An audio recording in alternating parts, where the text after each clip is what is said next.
प्रभु यीशु ख्रीस्त के पवित्र मीठे मधुर नाम में आप सब प्रियजनों को जय मसीह की। आज जब हम यहाँ पर एकत्रित हुए हैं, हम पेंतिकोस्त के पर्व के चौथे रविवार की आराधना में संगति कर रहे हैं। परमेश्वर के वचन में से आइए हम पढ़ेंगे मत्ती रचित सुसमाचार उसका 5वां अध्याय और उसके 33वें पद से लेकर के 37वें पद तक। यहाँ इस प्रकार से प्रभु यीशु ख्रीस्त ने कहा है, फिर तुम सुन चुके हो कि पूर्व काल के लोगों से कहा गया था कि झूठी शपथ न खाना, परंतु प्रभु के लिए अपनी शपथ को पूरी करना। परंतु मैं तुमसे ये कहता हूं कि कभी शपथ न खाना, ना तो स्वर्ग की, क्योंकि वे परमेश्वर का सिंहासन है, ना धरती की, क्योंकि वे उसके पांव की चौकी है, न यरूशलेम की, क्योंकि वे महाराजा का नगर है। अपने सिर की भी शपथ न खाना, क्योंकि तू एक बाल को भी ना उजला और ना काला कर सकता है। परंतु तुम्हारी बात हाँ की हाँ या नहीं की नहीं हो, क्योंकि जो कुछ इससे अधिक होता है वह बुराई से होता है। परमेश्वर अपने इन वचनों के पढ़े और इसके सुने जाने पर अपनी बहुतायत की आशीष प्रदान करे। प्रियो, आज का जो वचन हमने पढ़ा है यह हमारे पहाड़ी उपदेश का एक हिस्सा है जो हमें मिलता है मत्ती रचित सुसमाचार उसके 5वें, 6वें और 7वें अध्याय के अंतर्गत होकर के। पिछले 2 रविवार से हम इन्हीं वचनों पर और इसी पहाड़ी उपदेश पर चिंतन और मनन कर रहे हैं। और आज का जो बाइबल पाठ है वो शपथ को लेकर के प्रभु यीशु ख्रीस्त कुछ बातों को कहना चाहता है। परंतु इस पूरे संदर्भ को अगर एक बार फिर से हम अपने आप को याद दिलाने की कोशिश करें तो इस पहाड़ी उद्देश्य के अंतर्गत होकर के 20वें पद में जो लोग या भीड़ खड़ी है, जो यहूदी है, उनसे प्रभु यीशु ख्रीस्त कुछ कहते हैं। 20वें पद को मैं आपके लिए पढ़ना चाहूंगा, जहां प्रभु यीशु ख्रीस्त ने कहा है, मैं तुमसे कहता हूं, यदि तुम्हारी धार्मिकता शास्त्रियों और फरीसियों की धार्मिकता से बढ़कर न हो तो तुम स्वर्ग के राज्य में कभी प्रवेश करने न पाओगे। इसका अर्थ यह हैगा, प्रभु यीशु ख्रीस्त स्पष्ट कहता है लोगों से कि तुम्हारी धार्मिकता यानी तुम्हारे कार्य, तुम्हारा विश्वास के कार्य जो है वो फरीसी और शास्त्रियों से बेहतर होना अनिवार्य है। और बेहतर क्यों? क्योंकि प्रभु यीशु ख्रीस्त इस बात को स्पष्ट करते हैं कुछ उदाहरणों के द्वारा, जो 6 उदाहरण प्रभु यीशु ख्रीस्त इस वाक्य के बाद देते हैं। और आज जो हम वचन पढ़े हैं वह 4था उदाहरण हैगा, जिसमें कि होकर के प्रभु यीशु ख्रीस्त समझाने की कोशिश करता है कि जो बाहरी रूप से आप करते हैं वो परमेश्वर को ग्रहण योग्य नहीं है। जरूरी है कि हम अंदर झांक करके अपने जीवन को देखें कि हम परमेश्वर की दृष्टि में कहाँ हैं। यानी कि सरल सी बात कि जो कुछ हमारा बाहरी स्वरूप है उससे बढ़ करके परमेश्वर हमारे हृदय को देखता हैगा कि हम क्या परमेश्वर की मर्जी में अपने जीवन में आगे बढ़ने पाते हैं। और फिर अगर फरीसियों और शास्त्रियों की बात करें तो प्रभु यीशु ख्रीस्त का यही तर्क हैगा कि वो जो कुछ करते हैं वो लोगों को दिखाने के लिए करते हैं, परंतु परमेश्वर को उनकी ये बातें ग्रहण योग्य नहीं है।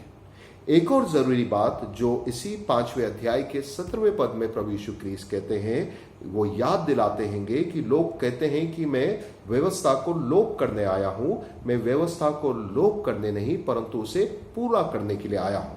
और ये जो 6 उदाहरण अगर आप जाकर के पढ़ें, बार बार प्रभु यीशु ख्रीस्त कहता है ऐसा कहा गया है, ऐसा कहा गया हैगा।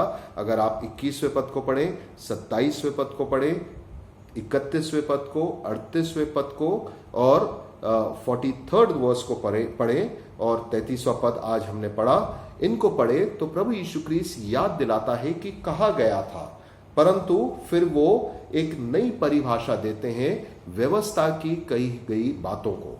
उसी के अंतर्गत होकर के आज शपथ के विषय में प्रभु यीशु ख्रीस्त कुछ बातों को कहने का प्रयास करता है और उसी को हम देखने की कोशिश करेंगे। क्या कहता है? 33वें पद में लिखा है, प्रभु यीशु ख्रीस्त कहता है, मैं तुम सुन चुके हो कहां से?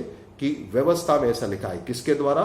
फरीसी और शास्त्रियों के द्वारा तुम सुन चुके हो कि पूर्व काल के लोगों ने कहा गया था कि झूठी शपथ न खाना, परंतु प्रभु के लिए अपनी शपथ को पूरी करना।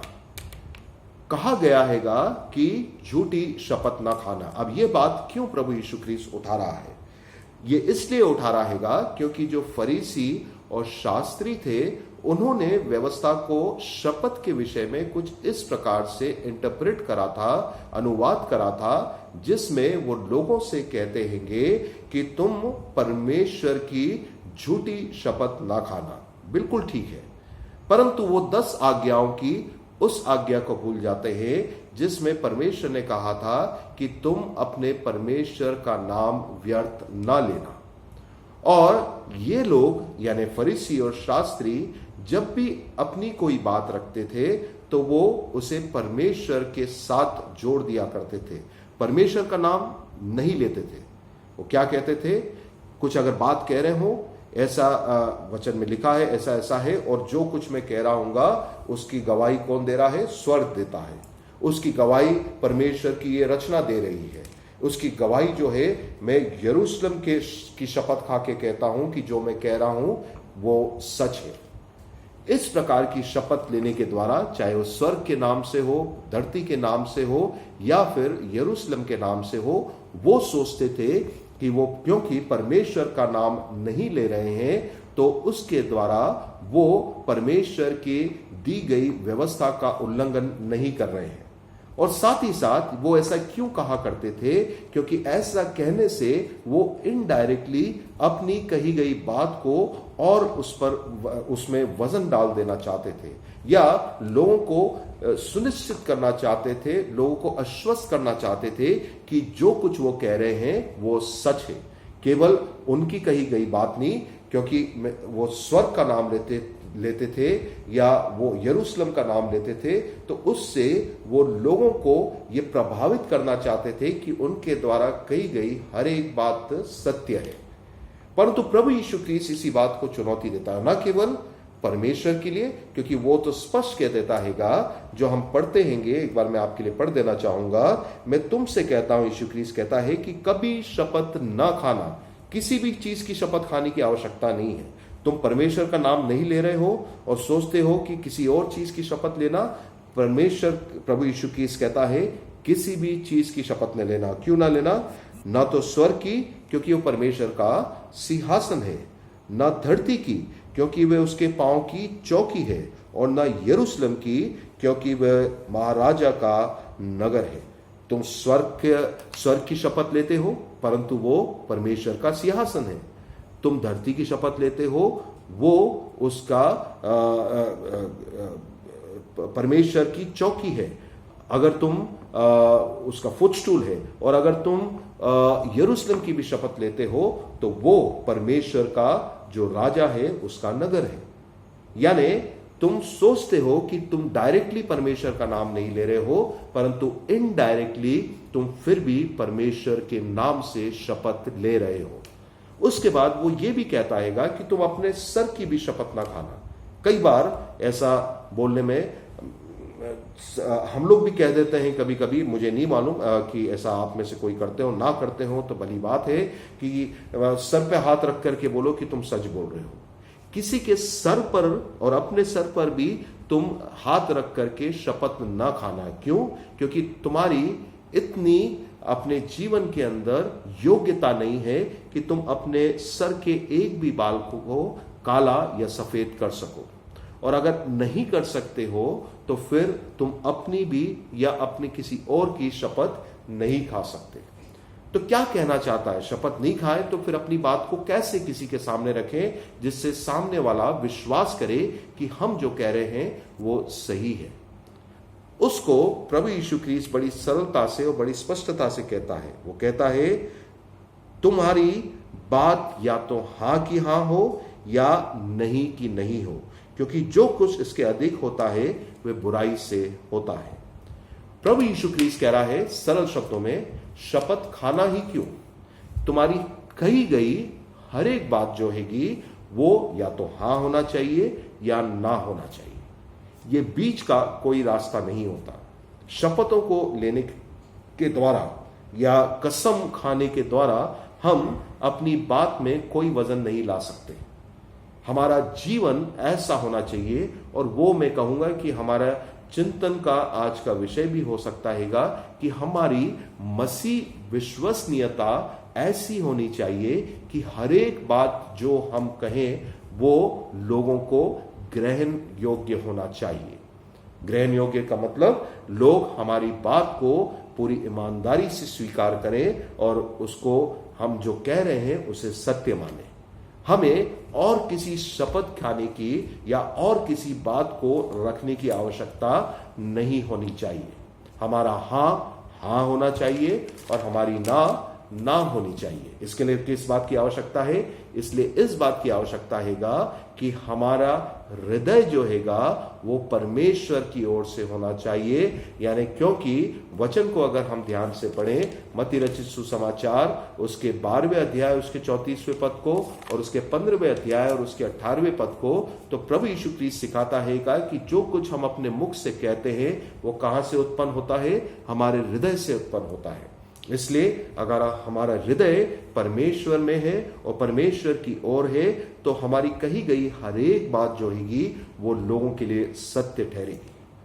सत्य शब्द को जब हम आज के दौर में देखें तो जीवन के किसी भी क्षेत्र में चले जाएं, हम बिजनेस के जुड़े हुए लोगों को देखें, सेल्समैन मार्केटिंग वालों को देखें, हम सरकारी कार्यालयों में देखें, हम लॉयर्स को देखें, डॉक्टर्स को देखें, एडवर्टाइजर्स को देखें, पॉलिटिशियंस को देखें और यहां तक कि धर्म से जुड़े हुए लोगों को भी देखें, आज के समय में सत्य वाकई में मिलना बड़ा कठिन है। हम सब बड़ी सुविधा अनुसार इस संसार की बनाई हुई व्यवस्था को अपना लेते हैं और उसके अंतर्गत होकर के हम सत्य को ये कह सकते हैं आधे सच के साथ आधे झूठ के साथ कहने की आदत डाल लेते हैं। मेरा मानना है कि आज के समय में अगर ऐसा परमेश्वर करे कि हम सब 24 घंटे के लिए सत्य बोलें, पूरे दुनिया के लोग सत्य अगर बोलें 24 घंटे के लिए, तो मेरा मानना है कि पूरे संसार की सारी व्यवस्थाएं फेल हो जाएंगी, कोलैप्स हो जाएंगी, क्योंकि हम सब अपनी इन व्यवस्थाओं में कहीं ना कहीं झूठ पर अपने व्यवस्थाओं को और अपने जीवनों को आधारित किए हुए हैं। विलियम बार्कले ने बड़े सुंदर तरीके से कहा है कि हम लोगों ने अपने जीवनों को कंपार्टमेंटलाइज कर दिया है। जहां सुविधा होती है वहां हम परमेश्वर का नाम लेते हैं, जहां सुविधा होती है हम इस संसार के हिसाब से चलने लगते हैं। हमारी भाषा चर्च में कुछ और होती है, हमारे जीवन चर्च में कुछ होता है और जब हम संसार में जाते हैं तो हमारी भाषा और जीवन बदल जाता है। परंतु प्रभु यीशु क्रिस्त हमें याद दिलाता हैगा कि परमेश्वर हर स्थान और हर जगह है, वो जीवन के हर क्षेत्र में है। चर्च में भी है, चर्च के बाहर भी है, हमारे घर में भी है, हमारे कार्य क्षेत्र में भी है, हमारे आने जाने में भी है, हमारे किसी के साथ उठने बैठने में भी है। इसलिए जो कुछ हम कहें हमें बड़ी बुद्धिमानी के साथ हमारे शब्दों का प्रयोग करना है और इस बात को याद रखना है कि जब हम कुछ कहें तो वो बात क्यों किसी को ग्रहण योग्य हो, उसका मुख्य आधार होना चाहिए हमारा हृदय और हमारा मसीह जीवन।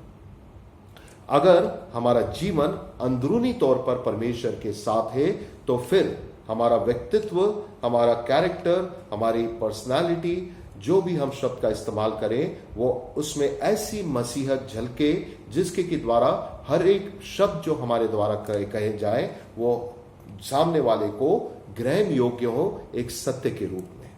और वही हमारी चुनौती आज के समय में है। हमने अपने आप को दो नाव में आगे जीवन को बढ़ा रखा है। परमेश्वर स्पष्ट कहता है या तो हम परमेश्वर की ओर से हैं या फिर परमेश्वर के विरुद्ध हैं। और इसका मतलब यह हैगा कि हमारे जीवन के अंदर अगर हम अपनी सुविधा अनुसार जब अपनी बात को कहने के लिए भी हम कहते हैं मैं सच कह रहा हूं, परमेश्वर मेरा गवाह है, मैं बाइबल के आधार पर कह रहा हूं, या इस प्रकार का कोई भी शब्दों का प्रयोग करते हैं, इसका मतलब हमारा हृदय परमेश्वर के साथ अब भी नहीं है। इसका मतलब हमें अपने हृदय के अंतर्गत होकर के कार्य करना है, मसीह के वचन को ग्रहण करना है, मसीह को ग्रहण करना है। और जब वो हमारे जीवन में होगा, हमारी कही गई हर एक बातें, हर एक शब्द जो हैगा वो दूसरे के लिए सत्य ठहरेगा। और इसके लिए जरूरी है कि हम परमेश्वर से प्रार्थना करें कि इस योग्य करें कि हम अपने जीवन को ऐसा बना सकें जिसके की द्वारा हमारा उठना बैठना और हमारा बोलना, हमारा हर शब्द जो हैगा उसके द्वारा हमारे जीवन में से होकर के मसीह दिखाई दे। परमेश्वर इन वचनों के द्वारा हम सबको अपनी आशीष प्रदान करे और हम सब उसके वचन की नजदीकी में निरंतर बढ़ते चले जाएं। आइए हम प्रार्थना करें। प्रिय पिता परमेश्वर, हृदय से धन्यवाद देते हैं आपके जीवते वचन के लिए। आज के इस वचन के द्वारा आपने हमें आशीषित करा, इसके लिए हम धन्यवाद देते हैं। यही विनती करते हैं कि इन वचनों में होकर के हमारे जीवनों को ऐसा बदल पिता परमेश्वर कि हम अंदर से, अपने हृदय से इस योग्य होने पाए पिता परमेश्वर कि आपके जीवते वचन की गवाही हर एक बातों में होकर के आपकी महिमा के लिए दे सके। हर एक प्रियजनों को जो इस वचन को सुन रहे हैं अपनी आशीषों से परिपूर्ण कर, इन कठिन समयों में होकर के अपनी सुरक्षा में बनाए रख, अच्छा स्वास्थ्य दे, तंदुरुस्ती दे और प्रत्येक जीवन आपकी गवाही का एक उत्तम कारण बनने पाए। प्रार्थना को मांगते हैं आपके बेटे और हमारे उद्धारकर्ता प्रभु यीशु क्रीस्त के नाम से, आमीन। हमारे प्रभु यीशु क्रीस्त का अनुग्रह, परमेश्वर पिता का प्रेम, पवित्र आत्मा की संगति, सहभागिता में से हर एक के साथ अब से लेके साथ तक होती रहे और बनी रहे, आमीन।